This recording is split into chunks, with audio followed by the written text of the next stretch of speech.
2050 में लोग बोलेंगे कौन शाहरुख खान? शाहरुख खान? कोण शाहरुख खान? असंच काहीचं स्टेटमेंट विवेक ओबरॉयचं व्हायरल केलं गेलं आहे आणि त्या व्हायरल स्टेटमेंटनंतर लोकांनी त्यांना ट्रोल करायला चालू केलं आहे. मुळात हे असं काही म्हणलेच नव्हते. ते एका इंटरव्ह्यूमध्ये एक मोठं सेंटेन्स म्हणाले होते. त्या मोठ्या सेंटेन्समधलं एक छोटंसं सेंटेन्स क्लिप केलं गेलं आणि व्हायरल केलं गेलं. त्यांचं असं म्हणणं होतं की 2050पर्यंत शाहरुख खानला कदाचित लोक ओळखणार नाहीत. जसं आज राज कपूरला नवीन पिढी ओळखत नाही, तसंच काहीसं 2050पर्यंत शाहरुख खानला लोक ओळखणार नाही. बघा, आता ह्याच्यामध्ये सत्यता पण असेल, पण माझा महत्त्वाचा मुद्दा इम्पॉर्टंट हा होता की एक छोटीशी क्लिप घेऊन त्याला व्हायरल केलं गेलं.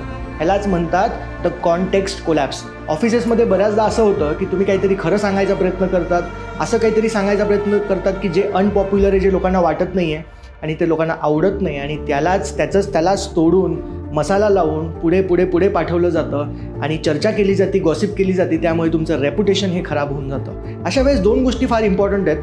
पहिलं म्हणजे बोलताना तारतम्य राहू द्या, असं काही बोलू नका की त्याने पुढे मसाला लावून लोक कॅरी फॉरवर्ड करतील.